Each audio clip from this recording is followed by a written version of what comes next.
Assalamu alaikum students and welcome to the free online classes of economics. Today we will discuss the concept of elasticity of supply. Elasticity of supply यानी रसद की लचक, ठीक है, that is the degree of responsiveness in quantity supply, ठीक है, to the change in the prices.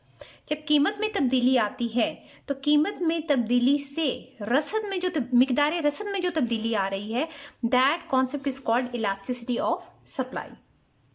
ठीक है, so elasticity is the degree of responsiveness.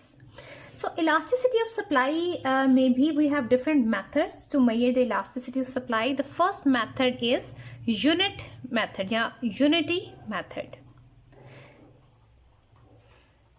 अब यूनिटी मेथड क्या है? We have a unit scale for the elasticity. अब unit scale क्या था? द स्केल इज सेम जैसा कि हमने इलास्टिसिटी ऑफ डिमांड में यूज किया था. We have elasticity of supply is equal to 1, यानी वो यूनिट के बराबर हो सकती है. Elasticity of supply could be greater than 1 and elasticity of supply could be less than 1. ये 3 केसेस हैं, ठीक है, कि इलास्टिसिटी बराबर भी हो सकती है इकाई के, इकाई से ज़्यादा भी हो सकती है और इकाई से कम भी हो सकती है. इलास्टिसिटी ऑफ सप्लाई इकाई के बराबर कब होगी? जब कीमत में तब्दीली और मिकदार रसद में तब्दीली बराबर होगी. ठीक है, इकाई से ज़्यादा कब होगा? जब मिकदार रसद में तब्दीली ज़्यादा होगी और कीमत में तब्दीली कम होगी. और इकाई से कम कब होगा? जब कीमत में तब्दीली ज़्यादा आएगी जबकि मिकदार रसद में आने वाली तब्दीली कम होगी. अब हम इनको गोशवारा और डायग्राम की मदद से स्टडी करते हैं. So first we take the change first we take the case elasticity of supply is equal to 1, यानी रसद की लचक इकाई के बराबर है. ठीक है, prices and quantity supply. Suppose कि prices जो हैं that equals 10 पर यूनिट. ठीक है, जब कीमतों का मेयार 10 था तो प्रोड्यूसर उस वक्त मार्केट में 20 यूनिट्स सेल के लिए भेज रहे थे. ठीक है, प्राइसेस इंक्रीज हो गई 15, तो अब जो इंक्रीज आया है दैट इज 30. इसी तरह प्राइसेस अगर फर्दर इंक्रीज होती हैं लाइक 20, तो अब जो इंक्रीज आएगा that will be equal to 40. अब यहां पर देखें 10, यहां पर जो इंक्रीज आया है दैट इज हाफ ऑफ 10, यानी 10/2 दैट इज इक्वल टू 5. यहां पर जो इंक्रीज आया है प्राइसेस में दैट इज इक्वल टू 5, यानी हाफ का इंक्रीज हुआ है. इसी तरह से सप्लाई में देखें 20 का हाफ है 10, तो यहां पे जो इंक्रीज आया है दैट इज इक्वल टू 10. ठीक है, सो इस केस में हमने देखा कि change in prices is equal to change in quantity supply. अब अगर हम इसका ग्राफ बनाएं, so prices and quantity supply, we have prices like 10, 15 and 20. I break this axis को इसलिए ब्रेक किया क्योंकि यहाँ पर मैंने 10 से स्टार्ट किया तो ये 20 होना चाहिए था. ठीक है, तो इट मीन्स हमने 5 का स्केल यूज़ किया है यहाँ पर, तो इसलिए मैंने यहाँ पे एक्सिस को ब्रेक किया. Okay, so we have 20, 30 and 40. क्योंकि मैंने यहाँ पर 10 को जो है वो प्लॉट नहीं किया, इसलिए मैंने यहाँ पर भी एक्सिस को ब्रेक कर दिया. आप इसको 5, 10, 15 इस तरह करके भी ले सकते हैं. Okay, now I plot the first pair. Prices 10 है जबकि क्वांटिटी सप्लाई क्या है 20. We have a point, 15 for 30. Second point, ये प्राइसेस 15 जबकि सप्लाई 30. प्राइसेस 20 थर्ड पॉइंट और सप्लाई 40. तो इन पॉइंट्स को अगर आप आपस में मिलाएं A, B and C, you get a positively sloped supply curve. और इस तरह के कर्व की जो सप्लाई है, elasticity of supply is equal to 1. Okay, now we take the second case that is okay. यहाँ पे एक और चीज देखें कि अगर आपके पास एक स्ट्रेट लाइन कर्व ना हो, ठीक है, और आपके पास जो कर्व है supply curve that is in the form of a curve. ठीक है, तो इस कंडीशन में जो इलास्टिसिटी है, जब आप टेंजेंट ड्रॉ करते हैं उस पॉइंट का। फॉर एग्जांपल आपने इस एस पॉइंट पर ई पॉइंट पर इलास्टिसिटी को मेजर करना है, और इस ई पॉइंट से जब आप टेंजेंट गुजारते हैं, ठीक है, that is a tangent. Tangent क्या है? ममास एक ऐसा कर्व, एक ऐसा खत जो इस कर्व को सिर्फ एक पॉइंट पर टच कर रहे हैं, दैट इज अ टेंजेंट। ठीक है, अब देखें ये टेंजेंट जो है वो इस ओरिजिन को पास थ्रू कर रहे हैं। ठीक है, so it shows that elasticity of supply is equal to 1। Okay, now we discuss the second case. ये इंपॉर्टेंट नहीं है, यू कैन स्किप दिस। ठीक है, बेसिक कॉन्सेप्ट आपने देखना है, आप यहां तक भी इसको रख सकते हैं। ठीक है, so elasticity of demand is greater than 1, कि इलास्टिसिटी ऑफ डिमांड जो है इकाई से ज्यादा कब होगी। सो पहले हम एक गोशवारा बनाते हैं, यहाँ पे स्केड्यूल बनाते हैं।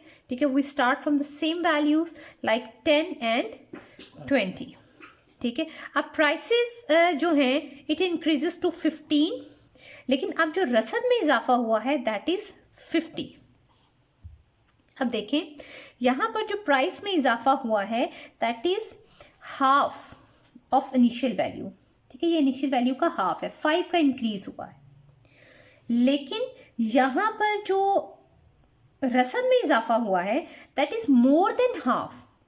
ठीक है, जैसे हमने यहां पर देखा कि ये बराबर चेंज था, यहां पर भी हाफ का चेंज हो रहा था, यहां पर भी हाफ का चेंज हो रहा था, लेकिन यहां पर जो चेंज है, change in quantity supply that is greater than half. It means कि यहां पर change in quantity supply is greater than change in prices. तो हमने ऊपर कहा था कि जब क्वांटिटी सप्लाई में ग्रेटर चेंज हो रहा होता है तो इस कंडीशन में इलास्टिसिटी जो है वो ग्रेटर देन 1 होती है। Now we plot it, prices 10 and 20। ठीक है, लाइक 20, 40 एंड 60। ठीक है, ये हमने 3 पॉइंट्स ले लिए यहाँ पे, सॉरी हमने यूनिट्स प्लॉट की। फर्स्ट पॉइंट है 10 फॉर 20, जब प्राइसेस 10 है तो क्वांटिटी सप्लाई 20 है, we have the point A. अब प्राइसेस 15 है तो 10 और 20 के सेंटर में यहाँ पर 15 और क्वांटिटी है 50, तो 40 और 60 के दरमियान यहाँ पर वी हैव 50। ओके, सो इसको अगर आप यू मिलाएं तो देखें कि आपके पास जो कर्व आया है that is flatter, that curve is flatter. ठीक है, तो अगर आप इसको देखें, देखिए ये कर्व इस तरह से मूव कर रहा है। ठीक है, तो अगर आपके पास कोई इस फॉर्म में कर्व है सप्लाई का, तो यहाँ पर जो आपके पास टेंजेंट जब आप ड्रॉ करेंगे तो वो भी प्राइस एक्सिस को टच करेगा। ठीक है, so that is the curve which has elasticity of supply is greater than 1। I repeat, you can skip these diagrams. Okay, now the third case is elasticity of demand is less than 1. The third case is elasticity of supply is less than 1. So elasticity of supply is less than 1 हमने कहा उस वक्त होती है जब कीमत में ज़्यादा तब्दीली आती है और क्वांटिटी सप्लाई में कम तब्दीली आती है। ठीक है, तो इस कंडीशन में हम देखते हैं कि प्राइस में ज़्यादा चेंज आएगा और क्वांटिटी सप्लाई में कम इजाफा होगा। Prices we start from the same point, prices 10 जबकि क्वांटिटी सप्लाई जो है दैट इज 20। अब प्राइसेस में इंक्रीज हुआ, ठीक है, प्राइसेस इंक्रीज हो गई 20 पर।